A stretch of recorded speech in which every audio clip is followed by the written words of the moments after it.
Assalamualaikum guys. Hari ini nak masak lauk apa? Kita nak masak pucuk paku . Tadi pergi pasar, lepas tu jumpa pucuk paku.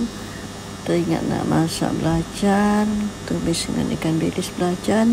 Saya belilah satu ikat. Lepas tu balik rumah, potong, bersihkan. Itu je lah. Ambil bawang, tumbuk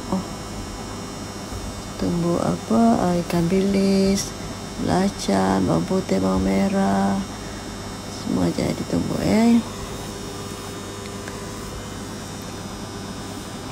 Ini dia guys. Kita dah nak masak dah guys. Ini dia. Lama dah tak masak pucuk paku ni. Saya kegemaran anak saya guys. Ini dia guys. Masak.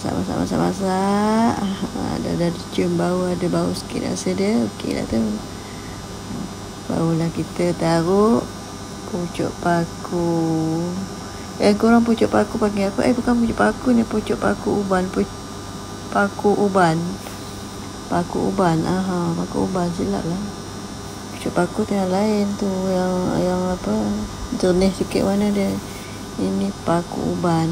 Paku uban tak kenal. Alahai. Ini paku uban guys, paku uban. Selama tak makan paku uban ni, so kita masak lah hari ni. Dia dah. Lama dah tak naik paku uban rumah aku ni, hoi. Kecil. Tak lama masak ni. Tunggu layu sikit, berperasa sikit. Dia sebab dia ada belacan lah. Ada belacan, ada ikan bilis. So tak perlulah nak apa sangat kan.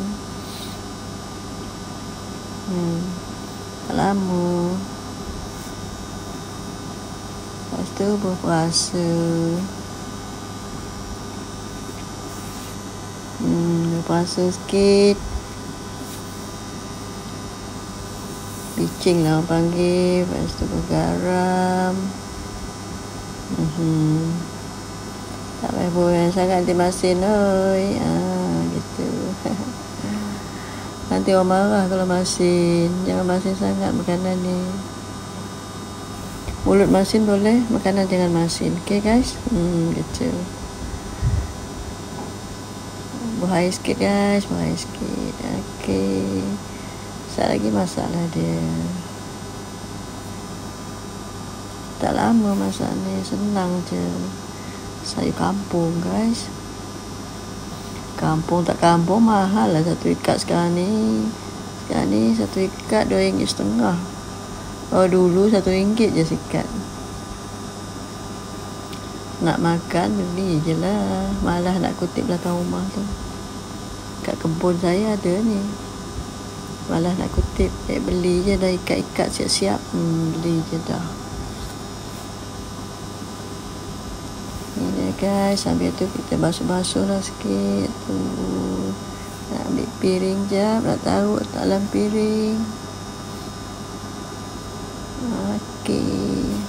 Dah masak guys. Tunggu apa lagi? Kita angkat, lepas tu kita boleh nyom makan. Tu dia guys. Tu dia pucuk paku uban dah siap. Pucuk paku, belacan dan ikan bilis. Sedap guys, sedap. Lama tak makan ni. Okay guys, bye bye. See you next time.